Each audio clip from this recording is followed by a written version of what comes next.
question. Moorhead, Yeah. desperately trying to get to Rutgers. I fixed it. You fixed YouTube? I did. What'd you do? I reset the key. Don't ask. It's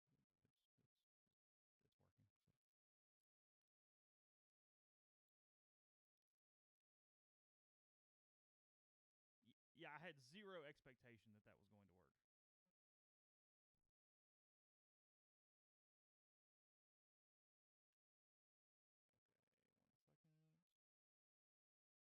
How long do you have? Because when I move this, you're going to go live. Yeah,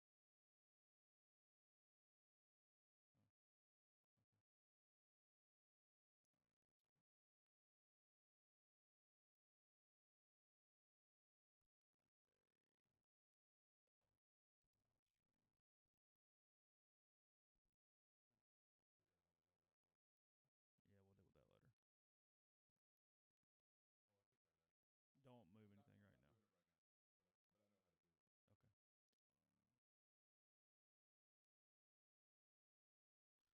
All right, I'm going to start this thing, and then I'm going to take you into the call. Okay, why did my headset just stop working? It shouldn't have. I don't know. Yeah, I can't hear now. I mean, move it around, but we'll have to get it where it works on both of us. Check, 1, 2, 3. Still working. One, Check, two, check. three. 1, 2, 3. It's not there. Wait. Yeah, Check, check. My fan on my computer. It's not picking up on the soundboard, thank God, though. 1, 2, 1, 2, 2. Just interview him. I'll figure it out.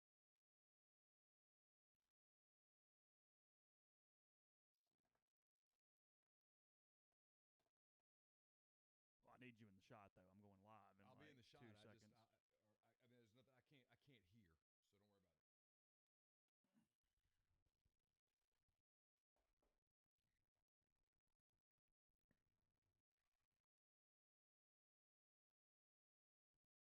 Welcome into this Wednesday live stream here, starting the show in a second. Getting Jeffrey hooked up. Having a little bit of a mic issue. It will be fixed later, but not fixed at the moment. So anyway, all good. I guess headphone. I guess there's headphone issue, not my mic issue for you. You've seen how the sausage is made a little today. We're gonna talk to Jeffrey in 1 second.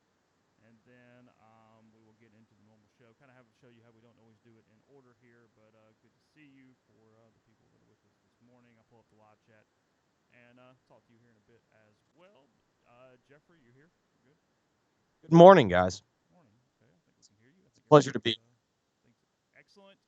I spoke to I haven't spoken to him. I did some text with my brother. Good morning to you, by the way. I just started the recorder here. But this Jalen Ramsey thing, what are we thinking? What's kind of the thought process here? Because they give up a lot, but the Rams have been kind of a team that said, hey, we're going to get players.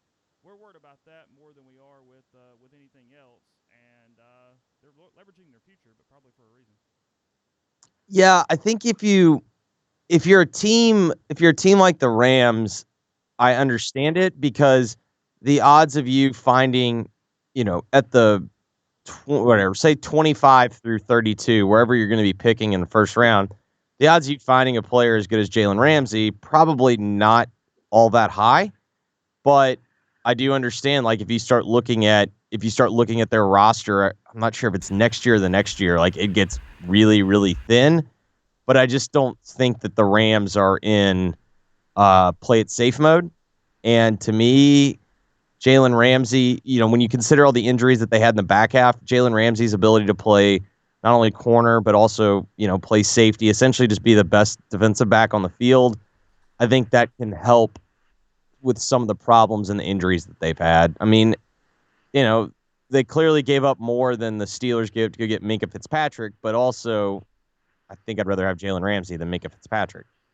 I had a little audio issue on the thing. I think I have repaired that now. People should be able to hear me on the live stream. We were not being heard there, so sorry about that, Jeff.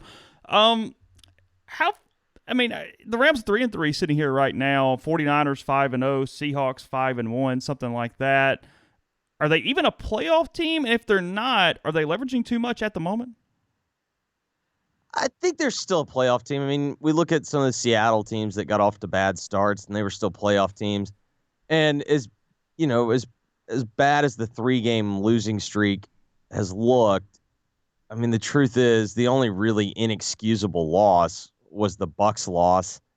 But I mean, if you look at losing at Seattle, I mean, on a Thursday night, that's not exactly an unforgivable loss. The fact that they missed the field goal from a reliable kicker, I'm sure that makes it hurt more, but it's, and then, the 49ers have been a really good football team this year. So, the threat for the Niners is that they have a really good team and they get to play a third place schedule.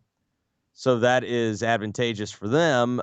But if you look at the course of the NFC, the Panthers are sitting here at 4-2.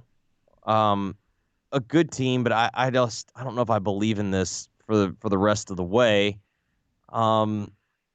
Atlanta appears to be headed closer to firing their coach than perhaps a playoff berth. You look in the North, the Vikings, Bears, Packers. So you're going to need to put together a run, but I think this team is capable of that. To me, it made sense to me in that you had so many injuries on the defensive end, on the defensive side of the football, that you had to do something that drastically changed your football team. And to me, this is one of those things. Who in the NFC is even a Super Bowl contender? I mean, who's good enough to win a Super Bowl? Saints and let's see. I think the Saints are. I think the Seahawks are. I think Russell Wilson right now is maybe the best quarterback in the NFL right now. He's certainly perhaps playing the best football of any quarterback in the NFL. I don't necessarily believe in the Niners to be a Super Bowl champion because I'm not that sold on Garoppolo. But with that being said, you cannot argue with their results. And Kyle Shanahan is getting the type of offensive results that he got when he was in Atlanta and he took them to a Super Bowl and they had a 28-3 lead. So, I'm not dismissing them, but if you may bet on them today, I'm not. I think the Packers are legitimately a Super Bowl contender because on top of having Rodgers, that defense is extremely good. I mean, heck, the Lions, every team basically in the NFC North is good or, is at least a team that, can easily finish above 500. And then the East, I still think the Eagles are better than the Cowboys, but I'm not convinced of that by much, and I'm still not sold on either team. So I would say Packers, Seahawks, Saints are the true contenders, but then I don't have a huge problem if you say the Niners can get there, if you say the Rams can get there. You know what I mean?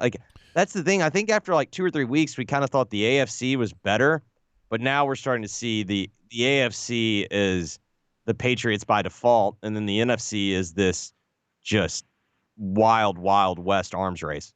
What do you make of the Patriots? I know I know what their record is, but it's still really early in an NFL season. It's kind of we're past the halfway point in the college season, and so people are talking about the stretch run. The NFL's not even to the halfway mark yet, so it's way too early to just completely judge an NFL team. But what do you see from the Patriots so far? What I see from the Patriots is the best back end in all of football. You look at their defensive backs, and all of them play like wide receivers with attacking the football. And I don't think it's any coincidence. I think they knew what they were seeing with the Kansas City Chiefs, and they knew that was going to be their path forward. And so they built an extremely good defense. Kind of the unspoken thing is even against the Giants, Brady throws for, I think he completed 31 of 41, throws for, I think 330 plus. And you watched him play and you're just like, was this good? Because it was unimpressive. But that does tell you that they are very efficient on offense. They know what they can do on an offense. And so yet again, You look at Kansas City. Kansas City has a fatal flaw, in my opinion, in that they cannot stop the run for anything. I'm getting closer and closer on the Texans to buying into them. I still need to see a little bit more. The Colts are a good football team, but it feels like that they have a ceiling. But that offensive line, that running game, can basically take the air out of the ball. People may laugh, and y'all know that I'm not like exactly championing Josh Allen, but that team does make a lot of sense. They play really good defense, and they have an offense that kind of complements, what the defense does, in that they hold the football. They've put some weapons around Josh Allen, and Allen is a legitimate threat to run the football and to kind of extend drives and let them hold the ball and keep that defense off the field as much as possible. So I actually like the way that the Bills are constructed, but I know who I'm betting on if it's the Bills versus the Pats in the playoff game. Yeah, I mean, but at some point it has to end. I mean, it has to end at some point, right? I mean, somebody finally gets them at some moment in time. I mean, Brady can't do this till he's 60, and there has to be a final point. Yeah, but I mean, the thing that no one wants to talk about is they won the Super Bowl last year, and Brady wasn't good. No, he wasn't good. He was very average. And this year, I'm not even sure he's average. He was basically bad in the Super Bowl, with the exception of the one drive. Now, I'm not taking away, you know what I mean? I'm not saying sure. like that's an undeserved Super Bowl champion, but I mean that to me speaks to how good their collective roster is. It's defense right now too. I mean, they don't allow anything. We all talk about we talk about Brady. Belichick's the best coach in the history of the NFL. Yeah, I mean, I don't even know who, I know Shula, but I mean, historically, I don't even know who's in his league, because he's doing it in an era.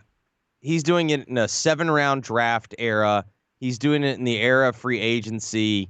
And essentially, he's doing it in an era in which we see teams have runs, but nothing sustained. And he sustains it. So we've asked everybody else. We got the question about 48 times on Saturday night during our live show. What are you doing with the quarterbacks at Ole Miss, Plumlee and Corral? Oh, man. It's such a complicated thing. When you try to break it down, it gets really complicated, because one kid is so dynamic with his feet, and the other one is playing like a freshman, and yet they don't beat good teams. Yeah, I almost wonder if Ole Miss is better off going with Plumlee. Okay, I'm going to speak of it in truly a football sense. I'm not going to speak of it in terms of how complicated of an issue it actually is. Is that fair? Yeah, sure. I've actually come around to the idea that Ole Miss is probably better off going with Plumlee, because they become something that you don't see. Like with Corral, they basically are some type of version of every other team that runs an offense that's based on an RPO, and it's an offense that you see commonly. When you have Plumlee in there, it's like the peak grit and grind Grizzlies, where you don't see this every night. Now, that incredibly limits your ceiling, but this team doesn't have championship aspirations. This team's trying to win as many games as possible this year and hope that there's a proverbial path to 6 wins so that they can, claim a victory, be ahead of schedule, capitalize on a recruiting class. And I almost think with Plumlee, that might be your better path to win this year. I'm still not convinced that Plumlee is. I don't think, I'm not expecting him to go out there and be Drew Brees, but the Pat White comparisons drive me insane. Pat White threw the football nearly 8 yards an attempt and completed, 66% of his passes. That's not what John Rice Plumlee is, at least not at this point. in his career. And I thought Rodriguez did a nice job on Saturday of trying to give him some throws on earlier downs where the defense wasn't really expecting it. And I didn't think Plumlee did a great job. He also has, now I'll give him credit, he's not really turning the ball over because he has apparently been watching a lot of film of Jalen Hurts, because he has got that patented first read, roll right, take off and run, or throw it out of bounds down, I mean, just splendidly. And, with a guy like his foot speed, that's not a bad play. That's not a bad play if you can get to the outside. And like, I'm not saying that's a bad strategy for him. But like, I watched when Corral came in, and the first thing you notice is just the significant difference in arm strength. You notice that he gives you an element in the passing game that you don't have with Plumlee. But the problem is with Corral, it's not like you are turning the ball over to a 70% passer that is just picking apart defenses. So while I think Corral has a chance to be the better quarterback, I'm not sure that Corral's the best way for them to win right now. You know what else is interesting is, and this is the long range thing where I say it gets complicated, because and people I get the email, and I'm sure Chase is probably starting to get it too. Why do you guys hate on Plumlee? I don't hate on Plumlee at all. What's interesting though is you've got to recruit wide receivers, and next year, not this class right now, but the next class is loaded with elite wide receivers. I mean, think DK Metcalf, AJ Brown, those type impact receivers that are out there. Antonio Harmon, Brandon Buckhalter, there are more. Are those guys going to come to an offense, even as if Plumlee, let's just say this is who Plumlee is, elite with his feet, scares the hell out of defensive coordinators, like the Missouri defensive coordinator was hey, I'm glad we don't play them anymore. I don't want to have to prepare for that. It's hard to prepare for that speed, et cetera, et cetera. Are you going to be able to recruit the type of wide receivers that you need? Because Chase and I always talk about this. I'm rambling, and we've talked about this with you too. People talk about how do you beat Alabama? It's not gimmicks. It's a vertical passing game.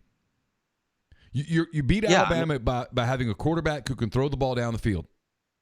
That's how you beat Alabama. I sat next to you guys for 4 years, and I've been screaming this since 2014. Yeah, so I used to hate when people say, like, you have to be balanced to beat Alabama. It's like, no, you don't. No, South Carolina beat them because they're balanced. They beat them because Steven Garcia had a career day. Yes, Marshawn Lattimore was an awesome back before that injury, but they won that game because Steven Garcia hit like 19 passes in a row. Yeah, you got to have just enough running game to make them respect it, but you can beat them. You beat them in the air, and so. And I'm using them because they're for right now, and LSU might pass them, but for right now, they're the class of the league, they're the class of the country. And so that's the standard. I don't know that you can recruit those type of receivers, and if you suddenly can't recruit those type of receivers and you're dependent on this, I don't even know what you call the offense. I don't even know what it is. And so basically they're running the Wildcat, but with a slightly more elevated passing game. And I don't think you can recruit to that. That's my only thing about going with this offense long term. I get doing it right now. He's their best option to win Saturday night. No doubt in my mind. Plumlee gives them a better chance Saturday night against Texas A&M than Corral does. But long term, running a system, having a program, man, and I'm not saying Plumlee can't become a better passer, but he has to become a better passer for it to truly work in the league. Ole Miss has had a lot of success recruiting wide receivers for a number of years. We know that. Here's a question, though. They almost all come from out of state. Mississippi football, isn't it geared more toward what State was able to do in state to get a bunch of running backs and offensive linemen and that kind of thing and play a different style of football anyway? I'm not saying to switch. I'm just saying when you do the wide receiver thing, you're really having to go get those from other places. You're having to raid Texas. You go into Illinois. You do all these different things. Dante Moncrief and Shea Hodge say hello. They do. I understand that. There are some, but for the most part, you do it through Mississippi with linemen and running backs and those type of players. Yeah, I don't know. It's a complicated issue because, in general, I think you should get the best players possible. Well, of course. Right. I hope. Oh God, I hope everyone was sitting down for that. Appreciate it. That's why I bring you on. Yeah. Yeah. I know AJ Brown's from Mississippi and okay. You get my point. This is how you move to Memphis and you get the coveted 2 to 4 time slot on after just 3 years of loyal service. I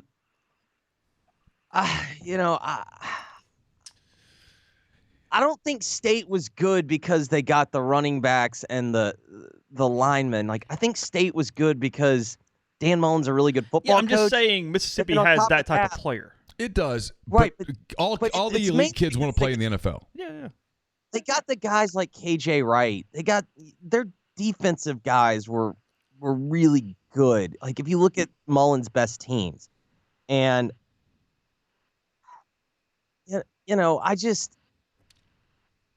listen. It's well documented that I don't think Kirby Smart is smart. Pardon the pun, but he wanted John Rice Plumlee to play safety. Gus Malzahn wanted him to play slot. Like, they weren't questioning his ability to be an athlete that deserves to be on an SEC football field. Hell, nobody's questioning that. He's an elite athlete. I think his foot speed proves that, but I'm not sold that at 185 pounds, what he does is a sustainable. Like, I don't know if when you bring the best players into the room that you go, this is our guy. I'm just not sold on it, but. Yeah, that's not my responsibility. I'm not either. I'm not sold on 23 carries a game for your quarterback in this league. And when someone dings you and then you all of a sudden you lose some of that speed because you're playing hurt, now what? That's my only thing. And listen, he's a great story. People say, why are you so down on it? I'm not. If John Rice Plumlee becomes an absolute Ole Miss's version of Tim Tebow, wins the Heisman Trophy and makes Ole Miss a national title contender, cha-ching, it's good for my business. And it's a great story, and from all accounts, from people who know him, he is a wonderful kid.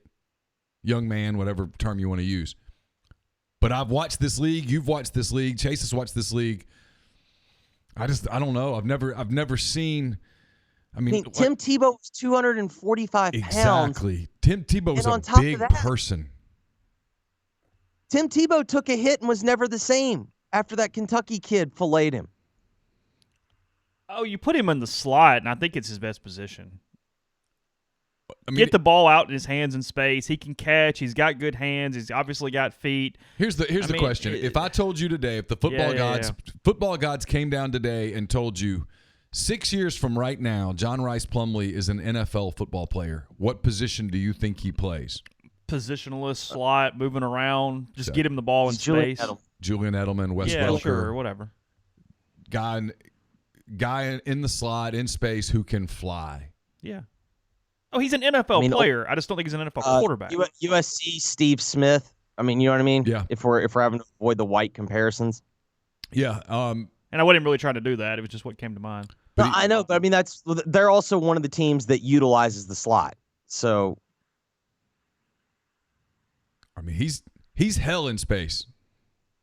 And Rodriguez has done a really good job of getting him into space, and Rodriguez has done a really good job of drawing up plays that work for him in the middle of the field as well. I mean, this is kind of another unspoken thing, though, that I do think factors in.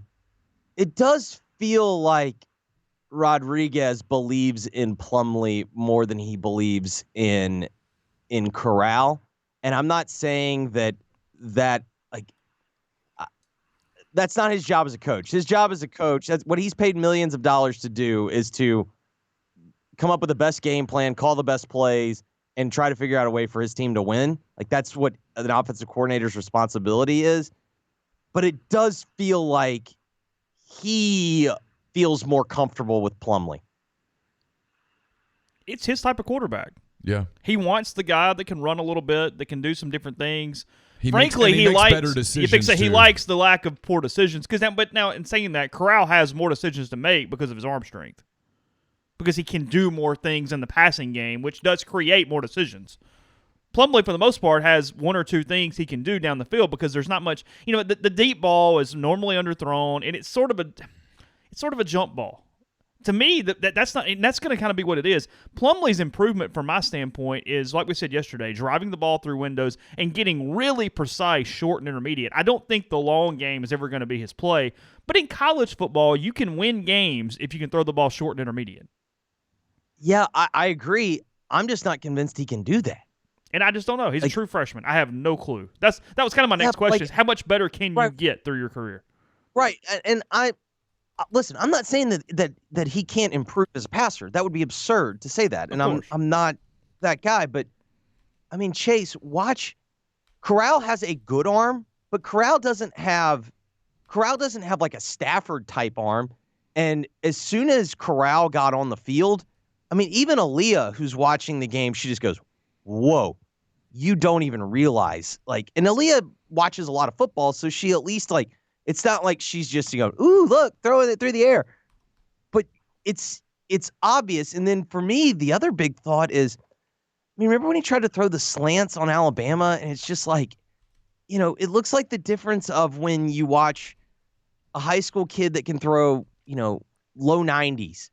Now, in perfect game, they'll say he throws 97, but a guy with a 90 to 92 mile an hour fastball, and then they bring in the kid that's just a high school baseball player that throws it somewhere between, 75 and 70, 78, and it just kind of loops in there. You can't really be that good of a short to intermediate passer without a really good arm because so much of it is throwing. Those are the tightest windows, and those are where you have to be either remarkably accurate or you have to just be able to throw it through every single window. And right now, John Rice has not shown that he has, Drew Brees' accuracy. What I thought was interesting on Saturday, I know you're up against the wall here, you got to go. What I thought was interesting on Saturday was he bogged down a few times, and they brought Corral in, and it got them kind of unbogged for a minute, and then they put him back in, and he was effective. There's zero doubt in my mind that there's a package for him. There's zero doubt in my mind there's a significant package for him.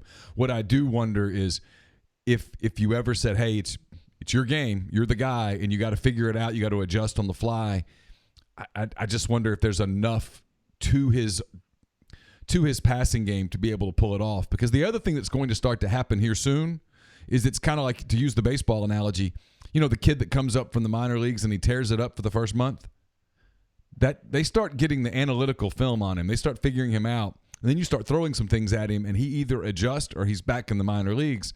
Now that there's – my boy Austin. Yes, yeah, absolutely. Austin Riley's a great example. Yeah.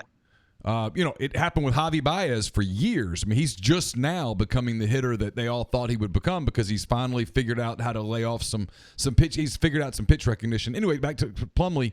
The thing with him is the film's out now. There's a lot of film on Plumlee, and there are good defensive coordinators in this league who, if they have the athletes to do it, they're going to put a scheme in place that really limits his running. Yeah, and I mean, now you just start to prepare by just having, a kid that's, a receiver on your scout team. You just have him play quarterback, and so they get used to the speed. And yeah, I think Plumlee is a great enough athlete, and I think he has underrated vision, I think, running the football.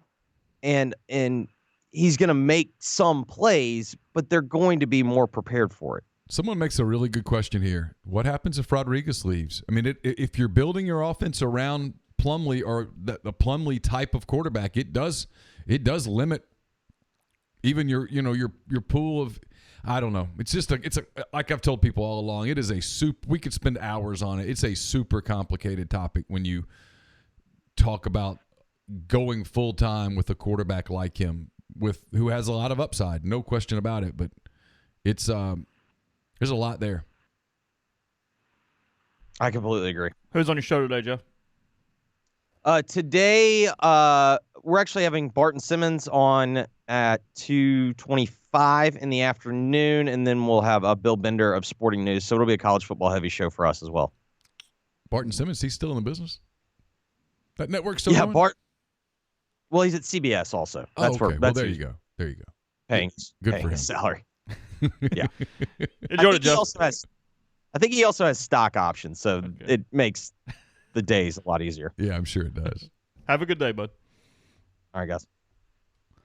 That was Jeffrey Wright, making sure our recording worked, because that would be fantastic for a podcast later that needs to go up. Yes, I think it did. It would be beneficial. It appeared to be working. Yeah, I'm still running into some editing issues from this, and I don't really understand why. The audition file is not acting the same as it did with the previous soundboard, so it's changing how I have to edit the podcast. It's really weird. It's kind of bugging me. We could just scrap all this and go back to the way we had it. I mean, it would be that was a simpler time, Mr. McCready. It was simpler. That was a simpler time. That is no one's arguing that.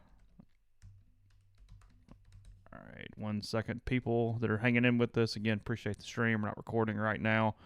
Get back to it. You're going to see the beginning of the show now. Is kind of how we'll do it. We'll go back. We'll start from the beginning, and then we'll come back to you. So we'll do that. So give me 1 second.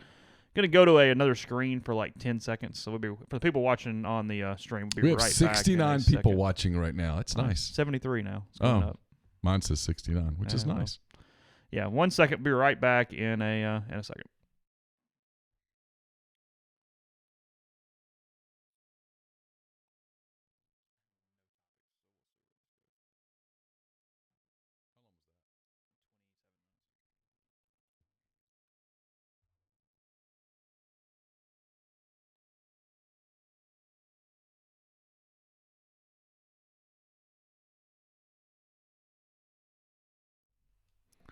Welcome into this edition of the Oxford Exxon podcast on this Wednesday. Jeffrey Wright joining us today on the show. We'll talk about John Rice Plumlee and Matt Corral. We'll talk about a lot of things with Jeffrey, including some NFL stuff coming on. We moved him up a day this week because we have Ross Bjork tomorrow. So Ross's schedule was a little tighter than Jeffrey's, but we appreciate Jeffrey every single week for giving us a lot of minutes every week here on the podcast. It's brought to you every single day by the Oxford Exxon, Highway 6 West in Oxford. Through Halloween, free gas for a year sweepstakes. You know, to take advantage of that, all you got to do is get a Mobile Rewards Plus card. At least 8 gallons of gas. You're automatically entered into that contest to get free gas for a year with Blue Sky and the Oxford Exxon. And we are in the Clark Ford studio around us. We are indeed. Clark Ford is in Amory, Mississippi, 662-257-1900. You call that number. You ask for my friend Corey Clark. You tell Corey what Ford product you are looking for. He'll send you a quote within 15 minutes in business hours. Simple, right to the bottom line. No hassle, no haggle. You get your quote, and the rest is up to you. You can shop it around, or you can do what I've done 3 times now, and that is get into a Clark Ford. You'll love the product.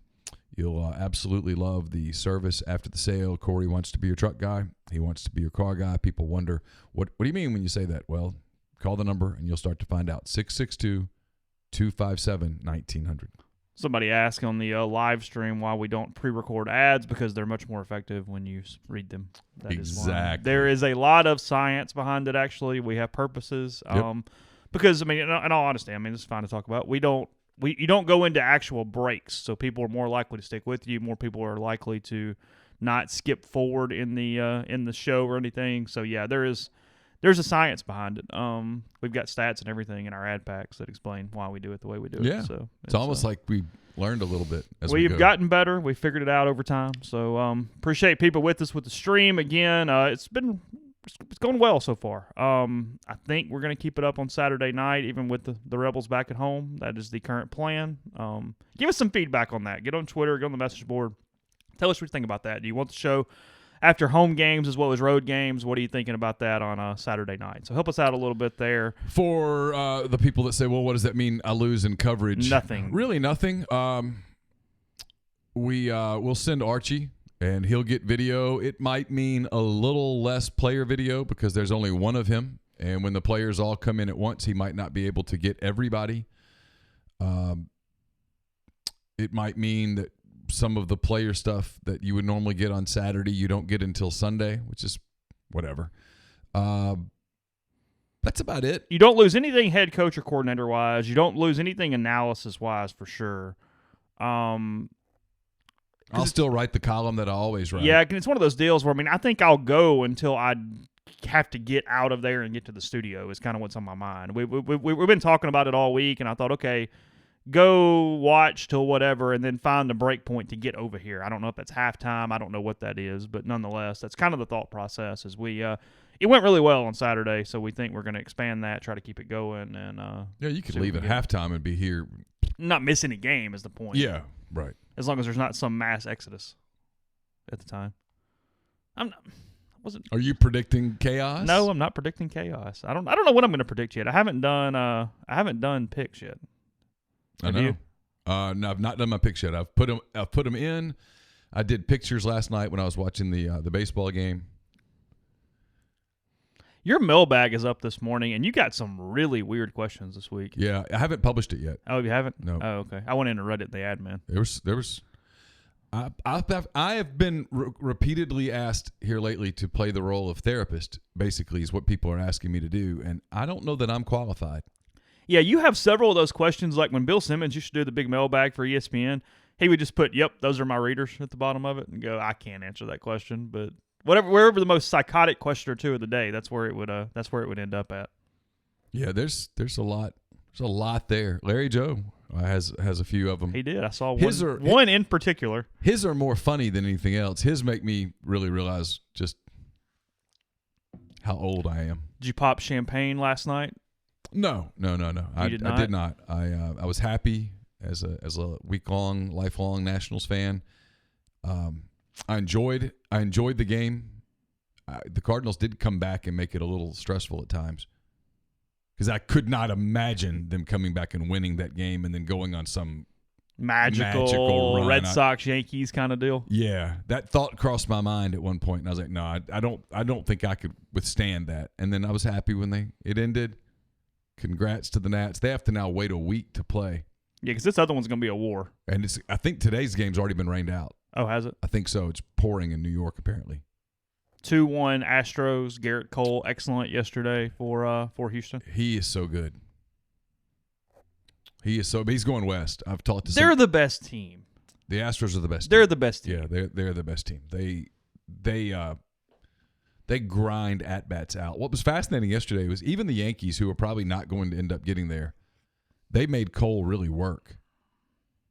Their at bats are just so good. They're a good team. They're a really good team.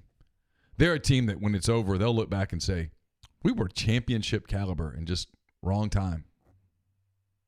Yeah, the Cardinals were not in that realm of the two AL teams. Now, the Nationals, frankly, aren't either, but they do have those two arms. They have four arms. Well, yeah. Corbin was really good, and Sanchez has been really good. Can they score? Probably not enough to win the World Series. But it's just 4 out of 7. But they pitch well enough to make the thing interesting. When Strasburg throws his slider like that, he's not hittable. Are you following this? We're jumping around. We're Wednesday. It's Wednesday's become our weird day. Really, of the week, Wednesday has become the strange one. There's a news vacuum in the middle of the week. I will get back and talk about what happened post-practice because really it was nothing. We asked to speak to Matt Corral. We did not get Matt Corral. I don't know why we don't get Matt Corral. I don't understand what they're all afraid of. I don't get it. Regardless, we got Dante Evans, who's going to start in place of Jaquez Jones. He talked about that. He seemed to be perturbed at a couple of my questions about missed tackles and stuff. Jaquez Jones? No, Dante Evans. Oh, sorry. Seemed to be a little, not perturbed. You could see the thought go through his mind, man, the media is negative. You could see the thought just literally run across his forehead. And I didn't think that was being particularly negative, but I think sometimes a lot of programs do this. It's us against the world. It's us inside this building, and et cetera. Dante hasn't done many interviews over his 3 or 4 years. So we got him, we got Freddie Roach, and we got Scotty Phillips, who was asked about by committee running back. Yeah, he said he's not frustrated, that it's taken some toll off his body. And frankly, as a guy who I think is good enough to play in the NFL, he's probably telling the truth. Ralph Well would have loved some toll off his body for 4 years at Vanderbilt. Yeah, no doubt. So here's the question I was going to ask you. Are you keeping up with this Tyler Skaggs thing with the Angels? I know a base level of it. I'm not glued to it. So feel free to set it up, and then we'll talk about it. So Tyler Skaggs died in July in the Angels pitcher. He's the Angels pitcher. He died in July. He pitched on a Saturday night. He died on Monday night, Tuesday morning in Dallas. They had started a road trip to Texas and Houston. He when the autopsy came back, they had opioids, basically 2 different opioids and alcohol in his system. He died. He asphyxiated on his own vomit. Mm-hmm. And it has since come out that, of course, there was an investigation, and what's come out in that investigation is that the Angels director of communications, I think his last name is K, provided opioids. Yeah. To Skaggs on multiple occasions, including several days before he died, and was in his room the night, hours before he died, watching him snort crushed opioids. 3 lines of opioids. He said he knew what 2 of them were. He didn't know what the other one was. Someone said, well, it's cocaine. They didn't find cocaine in his system, so it was fentanyl and something else. And so what's happening now is not only an investigation, but the investigation's going into the Angels because the director of communications back in April, Chase, had a drug overdose. And his superior with the Angels came and checked on him at the hospital. And according to the story, the director of communications' mother was at the hospital too. And while she was there, Tyler Skaggs was texting him asking for more drugs. And she told the Angels superior to please get the Angels players to stop bullying her son for drugs. How high up did this go in the Angels organization? What will the ramifications be? How big of a problem are opioids for in Major League Baseball, in professional sports? I'm still gathering my thoughts here, so this is going to jump around. I don't necessarily think this is not the main part of the story by any means. Are the Angels culpable? Potentially. Liable here? Yes, potentially. I've read a lot about it because it is absolutely fascinating the more you deep dive into this. They've interviewed several players. Los Angeles Times had a story out today. Matt Harvey, Andrew Haney, Trevor Cahill. Sure. They've interviewed a bunch of guys. And Kay also said that he knew of at least 5 players. He didn't specify whether they were current or former Angels, but 5 other Angels that were abusing opioids.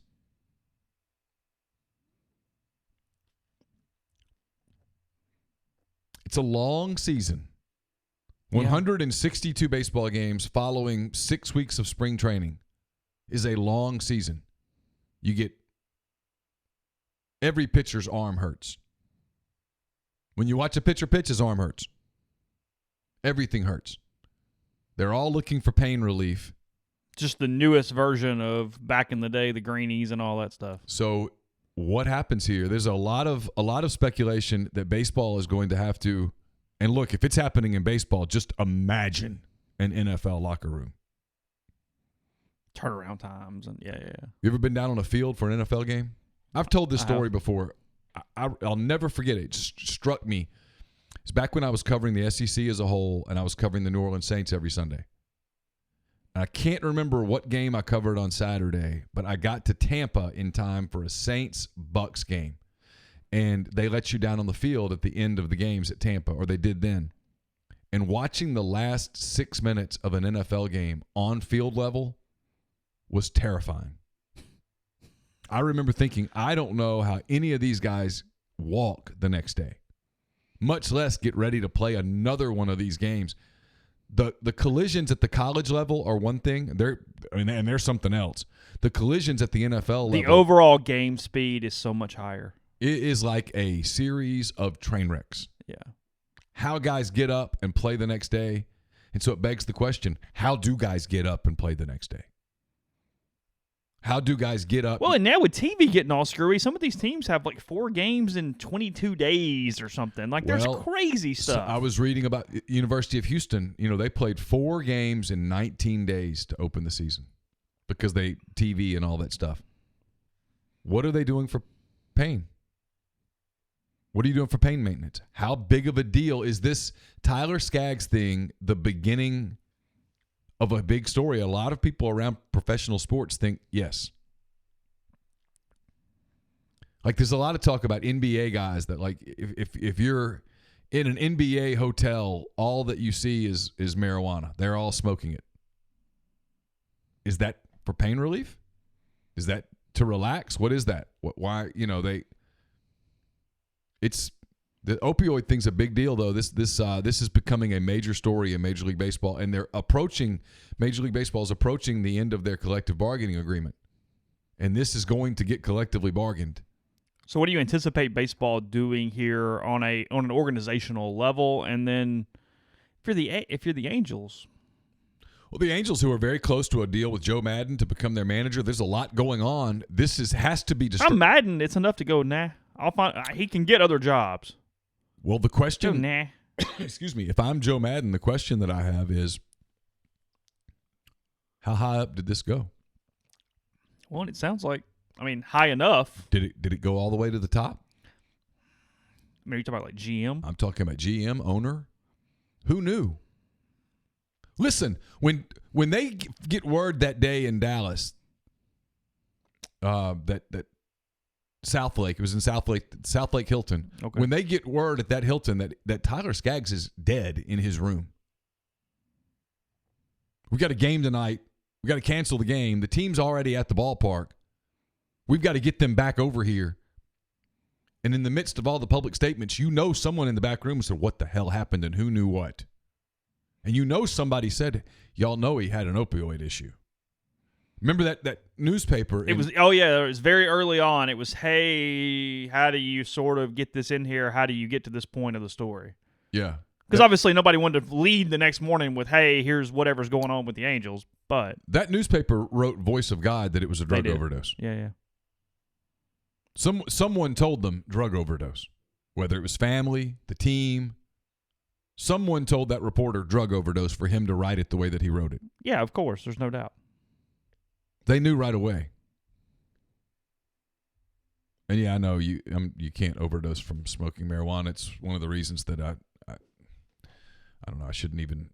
I don't getting into that today. I don't really even have a problem. I don't have a problem with it. Legalize it, tax it, make it a revenue stream.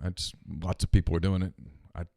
Very little difference from alcohol, whatever. I frankly think it's a potential in this state. It's a potential growth industry. You could grow it here. Mm-hmm. Well, Ole Miss has for a number of years.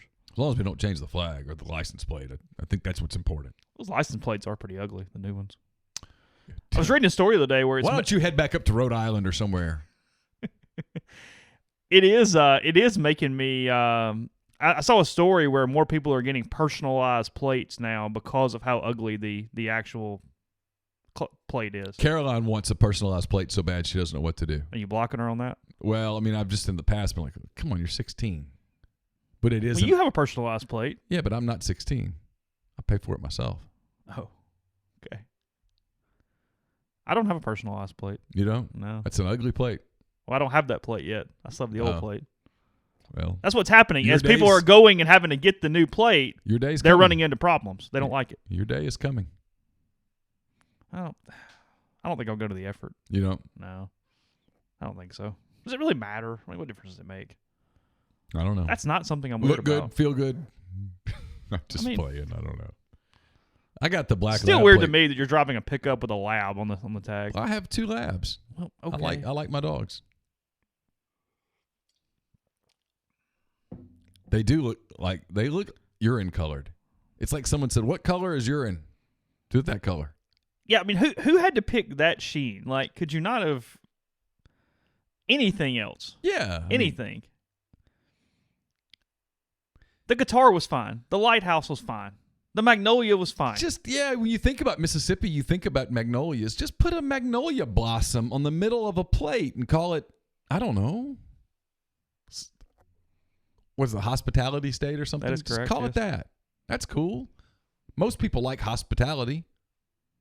You get 90% approval on that. Why change it to begin with? Is there some I don't know. referendum where ever so often we got to change the design on a tag? I don't think so because a lot of California's had theirs for 40 years. Yeah, hasn't moved. A lot of states I mean, Alabama moves theirs a lot. Used to have like the stars over and all that stuff. It's switched over time. Yeah. I don't know.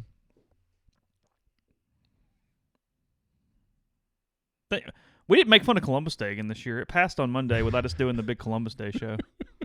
You know it? I know we didn't. I was really upset because it didn't flash on my computer, so I didn't see it while we were doing the show. And then, dang it, I thought about going to the bank later, and they were like, "No, you can't go to the bank; it's closed." And I went, "It's all closed up." Crap! I missed an opportunity. We Yeah. could go back through the mistake that got him days named after in multiple countries. And now everybody's taking his name away from cities and stuff because we not a nice guy.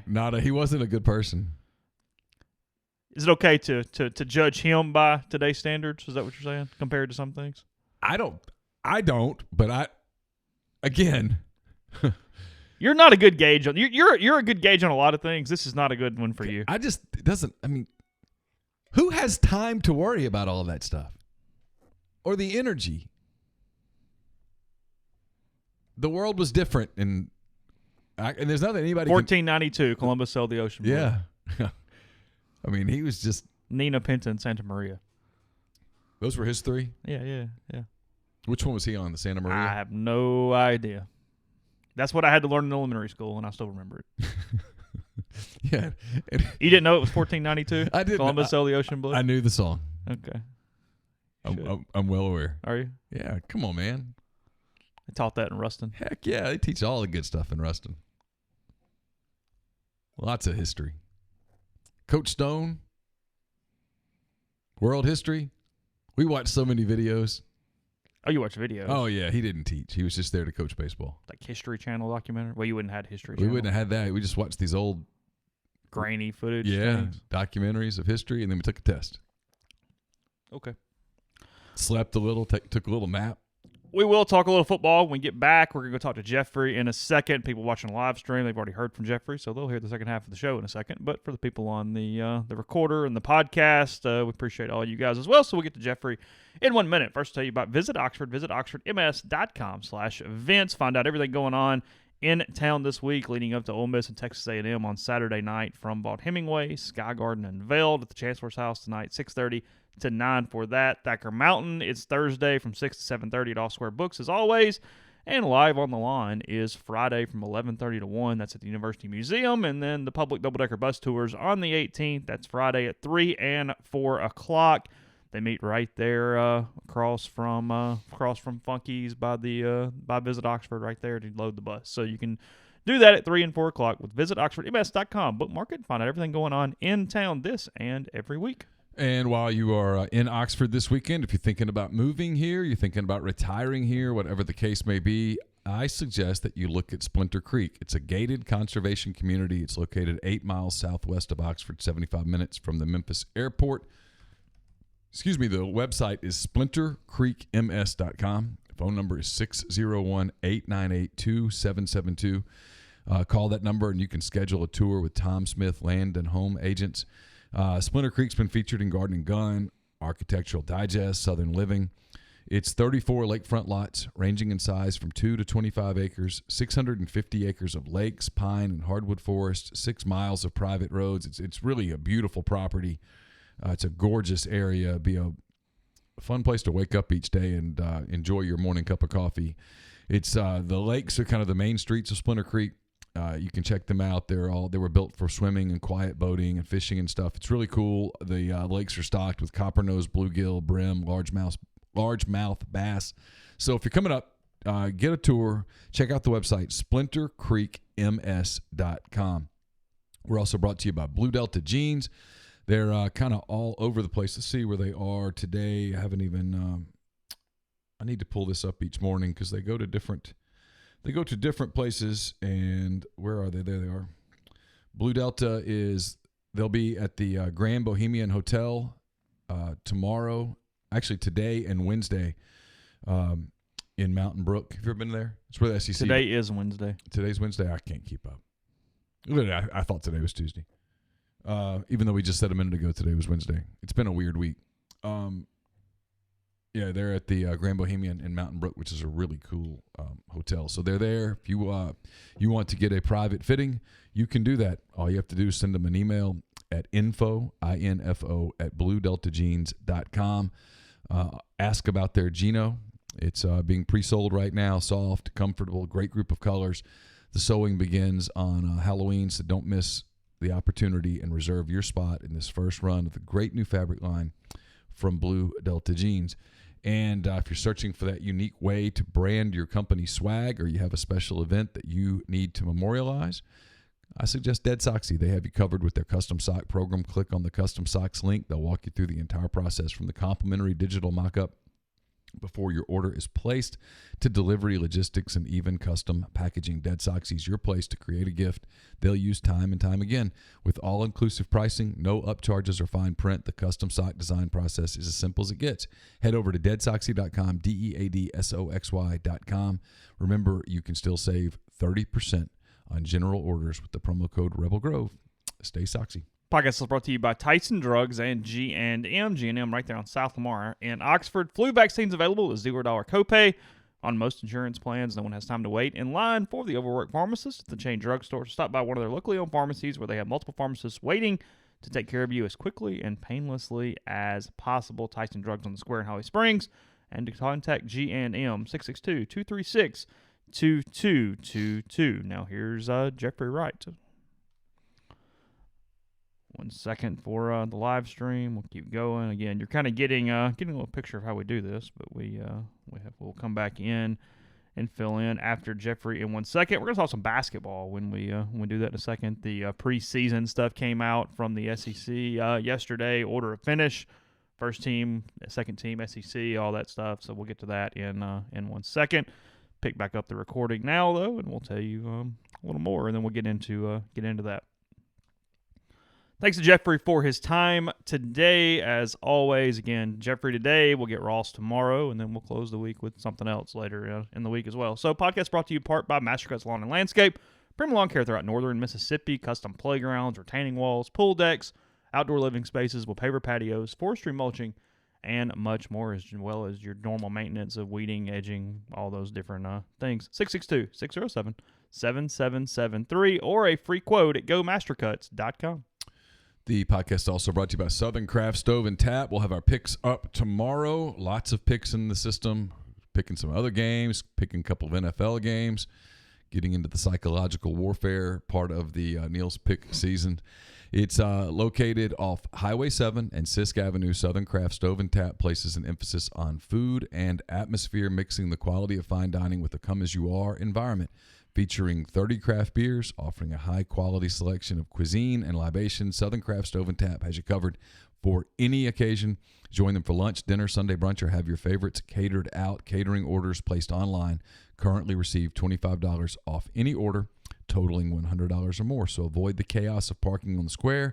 Head over and experience carefully crafted dishes with your favorite Southern ingredients. Southern Craft Stove and Tap, Highway 7 and Sisk Avenue in Oxford. We'll have a Mind on My Money podcast up today. It is brought to you by Pinnacle Trust. Pinnacle Trust based in Madison, Mississippi. They've got clients in more than 20 states, advisors in several states as well. Founded in 1997, Pinnacle Trust provides detailed, specialized investment management, financial planning, retirement planning for individuals and businesses, and much more. At Pinnacle Trust, investing is treated like a commodity. Decisions are made using objective research and information, not emotions. So regardless of your level of wealth, Pinnacle Trust will sit down with you, listen to your goals, study your expenses, and put forth a comprehensive, detailed financial and retirement plan that is built just for you. To learn more about Pinnacle Trust, go to pintrust.com. That's PINN trust.com. Mention you heard about Pinnacle Trust on the podcast. You'll get 10% off your first year's fee. We talked about the mailbag. The mailbag will be up a little bit later this morning. It's basically ready. It is brought to you in part. It's brought to you completely by the Westin Jackson. The podcast is brought to you in part by the Westin Jackson, but the mailbag is brought up exclusively by the Westin Jackson. It is also home to Soul Spa, the ultimate luxury spa experience in downtown Jackson, and it's home to Estelle Wine Bar and Bistro, where you can sip on a creative craft cocktail, enjoy their curated wine list. It's open for breakfast, lunch, dinner, and Sunday brunch. Chef Caden's mission is to connect guests with the community through local partnerships. So gather at Estelle inside the Westin Jackson tonight. So basketball, let's see. This is from the coaches. Yeah, it's from the coaches. that right? Well, the media poll was yesterday. Oh, the media was poll yesterday? Okay. I was not part of the media poll. You did not vote in the media poll? I was not invited to vote. Oh, it was an invite thing? Yes. Last year I was invited to vote. I thought they just sent an email out. They didn't? Not that I don't believe so. Oh, so it's a little more restricted. Yes, it's more exclusive. I do not know who the... Then when football, they want everyone to please vote, and they want 1,000, 1,400 votes. Yes. This is more... I tell you what I like here. Yep. Second team, it didn't happen. I do like on the first team, All SEC, it's 5 players. Yep. Not 9 players. Because usually, not always, but usually when you play basketball, you get to play 5 players at a time. That's not how the SEC polling usually works. They usually have a lot of guys. Well, it's because if there's ties or whatever, they just put them all on there. 7 on the second team. Well, then the second team is going to beat the first team because they're going to be able to have more depth. Outflank them. They're going to play 5 at a time, though. Oh, well, then depth could become an issue. Would you rather have the 7 second team players and rotate or just the 5 first team players? Probably take the 5 first teams. Would you? Yep. Go with the Jimmies and the Joes? Would have a big lead. Yep. When in doubt, take the better players. You and Jeffrey are on it today. When in doubt, wow, this podcast take works. better players.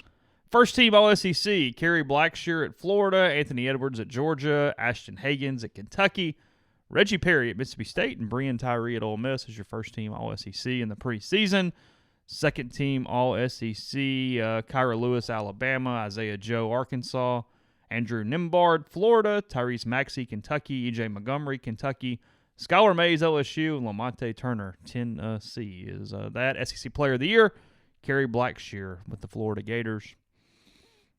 Let's see. Order of finish. Ole Miss pick 8th in the SEC. Let's do it this way. Let's do buy or sell if you like them higher or lower than their spots. Obviously, that's harder at the top. I know everybody's really shocked. The Kentucky Wildcats are picked to win the SEC, and obviously they're ranked number 1 at the moment. They're going to be really, really good. I actually like Florida to win the league. Florida's picked 2, so you would buy Florida stock right now. Absolutely. At 1 or 2 to win. Yes. You can hit the number and win, or beat the number and win. Yeah, I think Florida's a national title contender. LSU is picked 3rd. I can see that. So here's the thing. Very talented. Here's the got thing. A lot of stuff going on. And we'll do your game. Yeah, it's fine. Here's the beginning thing that I'm going to say.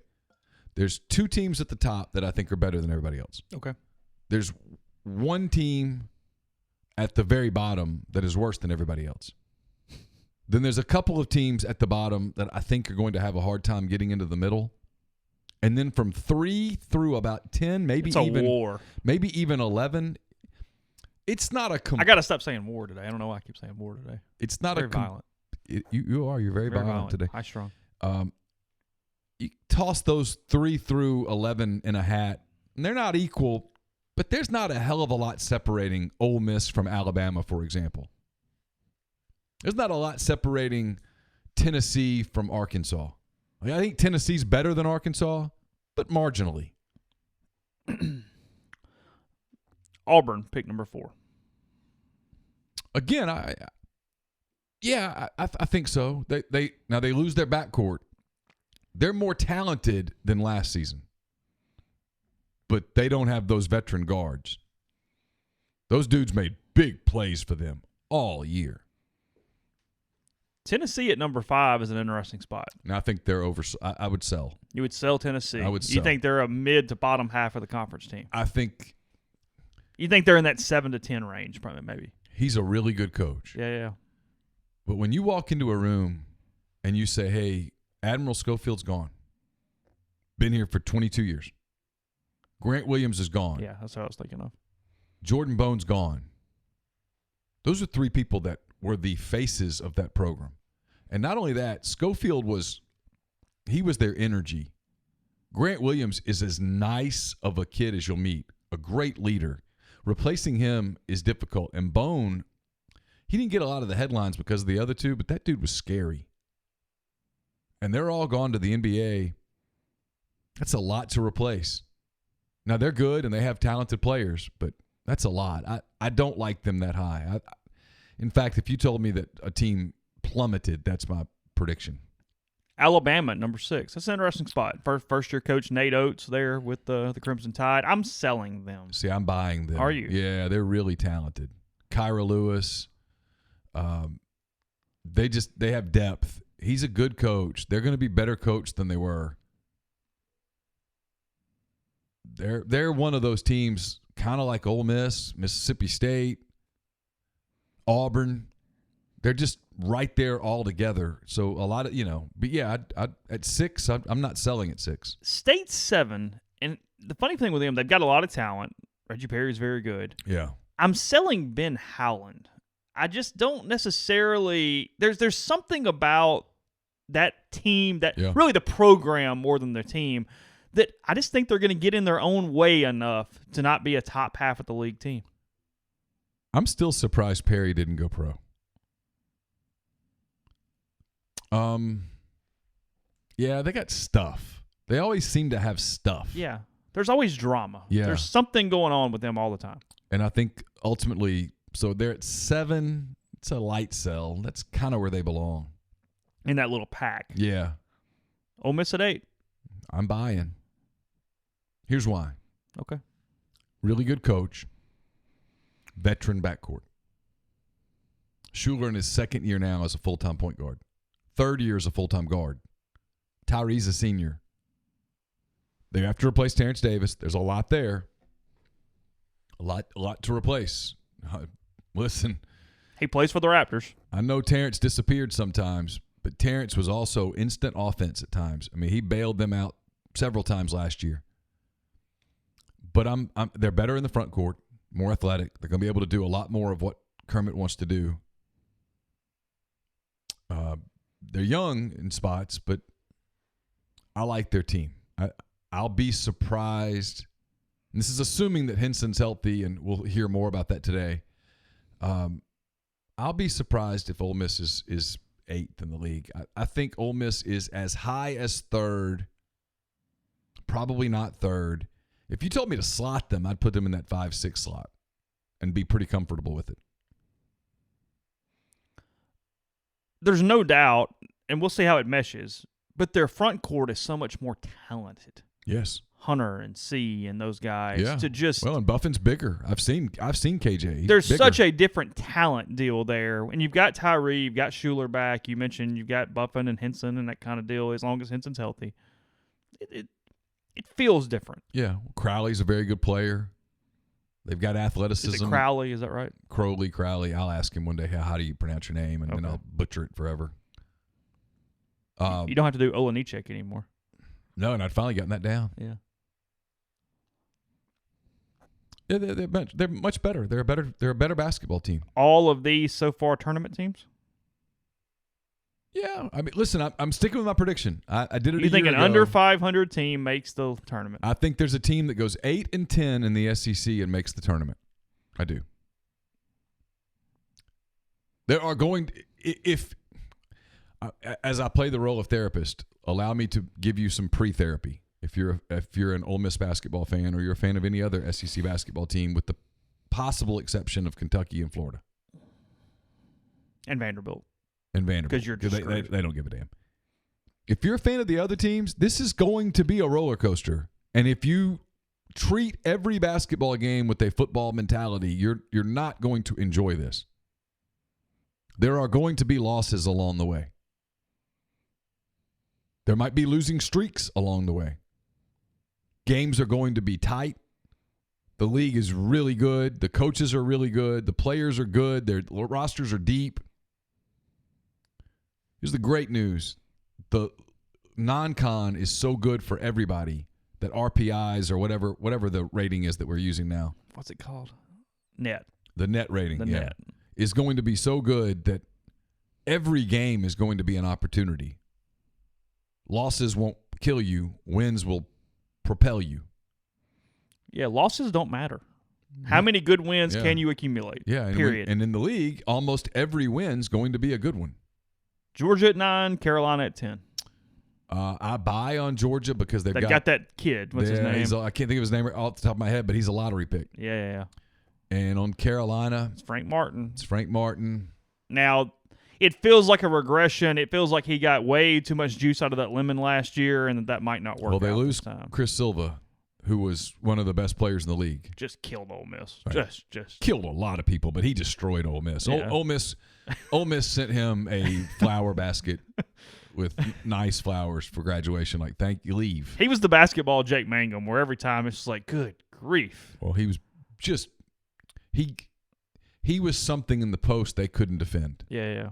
The matchup was so bad. Yeah. Oh, you put Chris Silva on Ole Miss's team last year.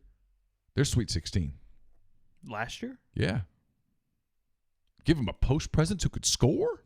Oh, Sweet 16. How good's C? I don't know. Potentially really good. Okay. We'll see. Arkansas at 11. You like them? Yeah, if you're going to give them to me at 11, I'm probably buying because I mean, that's the thing here. You got such margin because it's so low. Because if you came and told me that Arkansas finished 8th in the league, I'm not surprised. They're going to be better coached. They've got a good backcourt, veteran backcourt. The same thing you like about Ole Miss, they've got it. Isaiah Joe can score. Now they have to they replace Gafford, who went in the offseason. It's kind of an indictment on – here's the indictment on Mike Anderson. They had Daniel Gafford on that roster. He goes and finds a program and gets in the shape of his life. He's going to play for the Chicago Bulls a lot. They couldn't turn him into a factor in the league. That's the indictment on coaching when you have the players. No, he went non-existent against Ole Miss at times. Nothing crazy. Yeah, I mean, I covered that game. You have a kid with his sort of skill set, and you don't take advantage of it, that's on you. Two teams that are very similar to one another. Good coaches, talent not necessarily there at the moment, lost key players. A&M at 12, Missouri at 13. I mean, forget the buy-sell, just the teams in general. I'm a big Buzz Williams guy. I love him. Now, I read a story. I think I put it in 10 Thoughts. I can't remember. Probably not this year. But you better get him now. Have fun beating them now because he's going to win. He wins everywhere he ever goes. That's what I mean about this league. There's no easy night. Look at the bottom of the league. Frank Martin. Konzo Martin. Musselman. Yeah, Musselman's kind of a weird dude. Good coach. You're not going to show up and out-coach him on game day. Tough league. Nate Oates is a good coach. Frank Martin's a hell of a coach. Rick Barnes is a hell of a coach. I mean, Will Wade's gotten away with it so far. He's a hell of a recruiter. He's Kirby Smart. Recruiter. Yeah. He's Kirby Smart. Well, Kirby Smart's going to win a lot of games. Might not ever win the big game. He's going to win a lot of games. That's before you even talk about John Calipari and you got that looming on your schedule all the time. You got to go play those guys. And Florida is stacked. Bruce Pearl, Rick Barnes. Yeah. Bruce Pearl just took Auburn to the Final Four and probably got screwed out of a shot for the national title. It's a tough league. Straight coach, and I'm not picking here. Obviously a lot of name notoriety. Ben Howland's a bottom half of the league coach in this league. Yeah, and he's got a Final Four on. That's what I'm saying. 2 Final Fours on his resume. That's my point. Yeah. Well, I mean, he was the big neon sign of kind of showing me where the coaching is in this league. You see what right I mean? now. I mean, you're going to lose games. So if I tell you that a team, let's take Arkansas for example, does really well in the non-con and goes 8-10 in the league, based on the schedule that they're going to play, they're going to have a net rating that gives them a shot.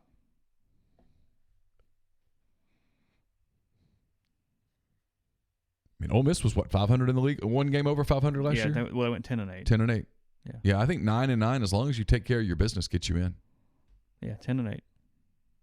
Yeah, and turns out they probably were safely in. Probably would have. They were an 8 seed. Would have gotten in at 9-9. Oh, there's no doubt. Yeah, They were in. in. And that's with not doing anything crazy in the non-con.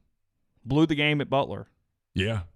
Frankly, should have won that game. Had a nice win on a neutral floor against Baylor. Yeah. And is there anything else in the non-con that really stuck out? It's been a while. Yeah, it's been a minute. Had the big wins at Auburn and Mississippi State. Big wins. Beat Auburn at home. Did you see this about the bomb threat at Tiger Stadium? Yes. Catch people up. Well, this will be the last topic of the show. I'm reading from ESPN. University of Alabama freshman is accused of calling in a bomb threat at LSU's Tiger Stadium during the LSU-Florida game Saturday night. Connor Bruce Kroll, 19, of Crozet, Virginia, was arrested and jailed Sunday as a, quote, fugitive from justice. Faces unspecified charges in Baton Rouge. He told police he called in a bomb threat during the Tigers' 42-28 win because his friend was, quote, on the verge of losing a large bet. Authorities did not immediately provide further details about the nature of the threat.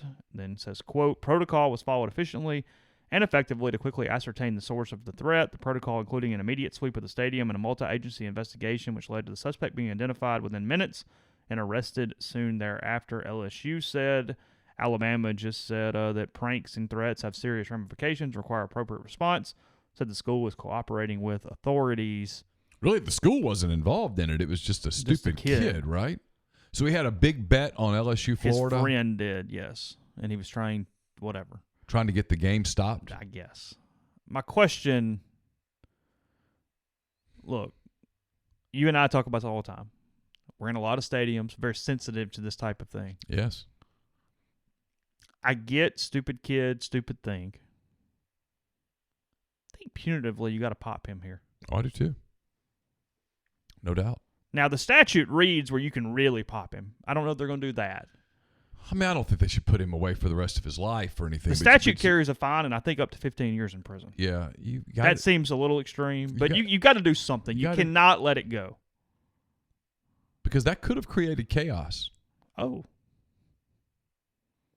Could have really changed a lot as far as a lot of people's night.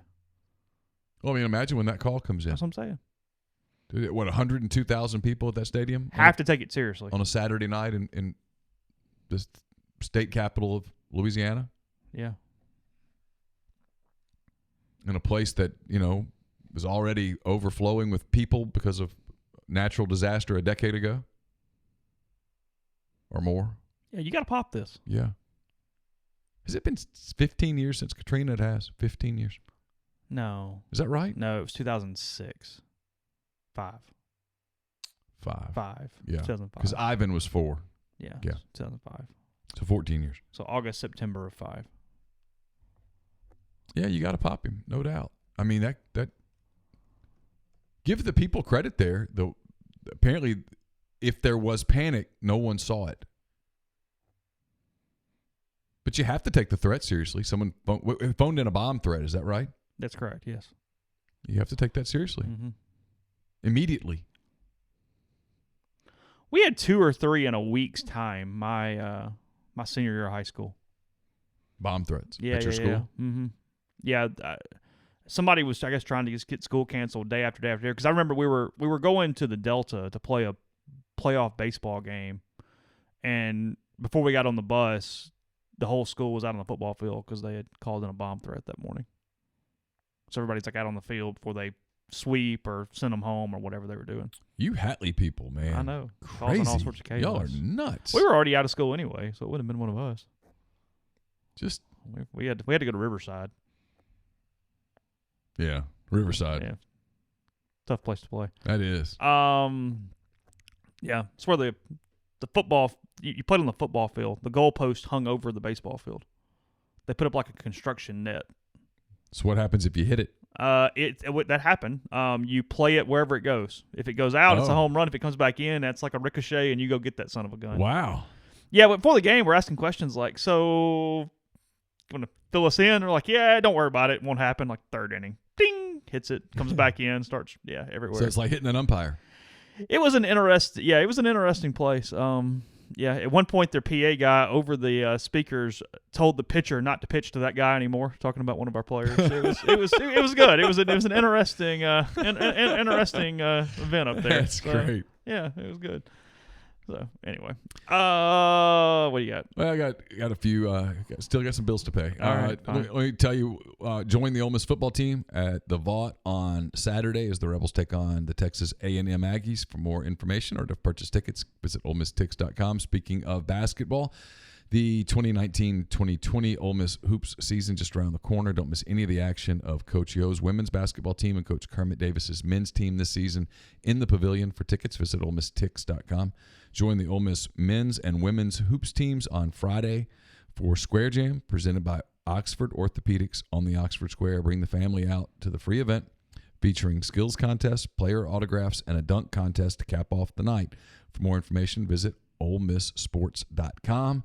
Join the Ole Miss soccer team on tomorrow as they play host to Alabama at 6 p.m. in an SEC showdown. Admission is free, so bring the family out and enjoy some Rebel soccer. And the red-hot Ole Miss volleyball team looks to remain unbeaten in SEC play. They're back at the Gillum Center on Friday as they take on the Arkansas Razorbacks at 8 p.m. Admission is free. More information can be found at OleMissSports.com.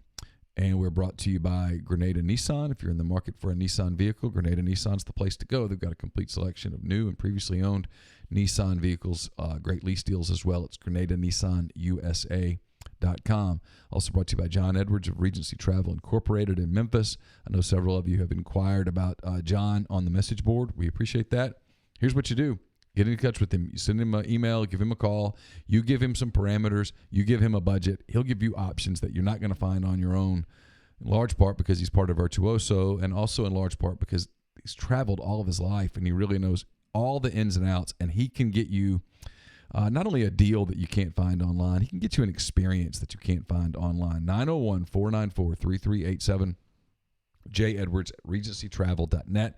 First-time clients can save $50 off their first booked trip just by telling John you heard about Regency Travel on the podcast. We're also brought to you by Harry Alexander. Harry is a big part of Savannah Square. It's a new 9-acre development, 0.7 of a mile from the Oxford downtown square. If you're coming in this weekend for Square Jam, for the football game, for whatever, get in touch with Harry. If you're thinking about moving to Oxford, retiring in Oxford, get in touch with Harry. Look at Savannah Square. They've got several homes that are in different stages of development. You can check those out. It's just east of North Lamar, just a short stroll from the Midtown Shopping Center.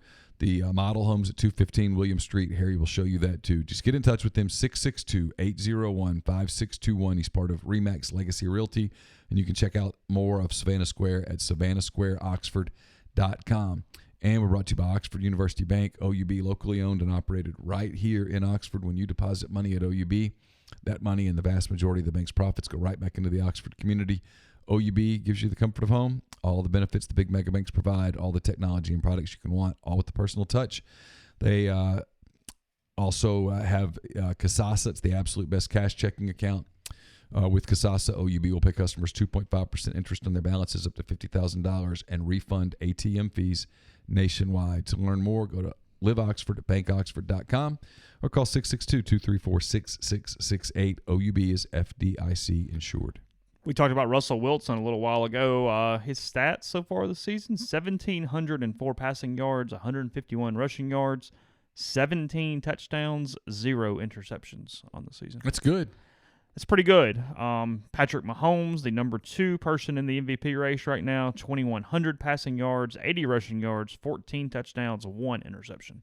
It's not bad for either. Mr. Mahomes right now, but he's being asked to do way too much for that Kansas City team. Yeah. He has to be elite or they're in bad shape. I'll tell you what's helped Wilson is having a target like Metcalf. Mm-hmm. There's a safety blanket to that. Yeah. Deshaun Watson, number 3 right now. Having a hell of a year. In the MVP race. Having 17-3, touchdowns, interceptions, 1,644 passing yards. Looking back, that was a very lucky and a heck of a win for the Saints that night. It was. It was also a night that if you were a Texans fan, you said, we're real. Yeah. We're real this year. Went down there, scared the crap out of them on opening night. Yeah. It's going to be all right. Won, probably should have won. We're good. Yeah. And they have been. We solved a left tackle issue. It's hanging in. He's unbelievable. It's almost like the quarterback's better when he's not having to worry about getting hit from behind. Well, especially a guy like Watson, who's never where he's supposed to be, too. It's very hard for an offensive lineman because he's just constantly moving around. He's not in the pocket, per se. So you've got to stonewall and create this huge pocket because you don't know where that guy is. Yeah. I mean, he gets sacked a lot just because of the way he sacks himself a lot. Yeah. So it helps.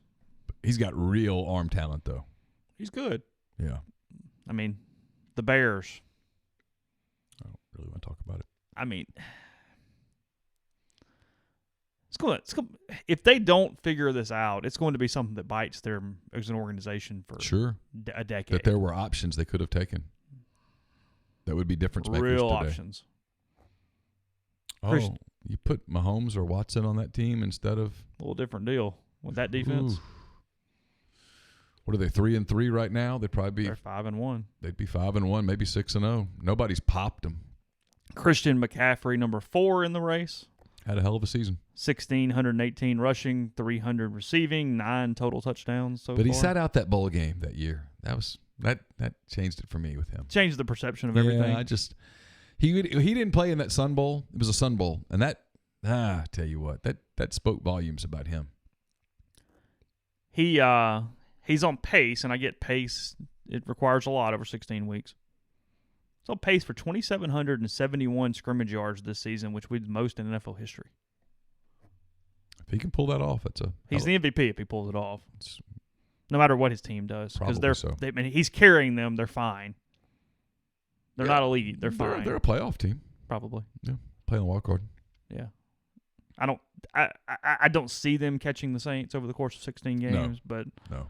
The Saints are in the process of surviving this Breeze thing, and not only that, but improving during the Breeze thing.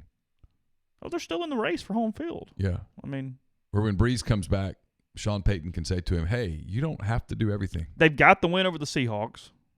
Yeah, they still play the 49ers in New Orleans. Yeah, the schedule's not awful. No, they're solid. Still got the Titans. Still got the Colts on the schedule. They're good. Still got to play the Falcons twice. Yeah, they got wins. Yeah, Lamar Jackson, number 5 at the moment. Yep, he's been good. He's been good. Mm-hmm. He's fine.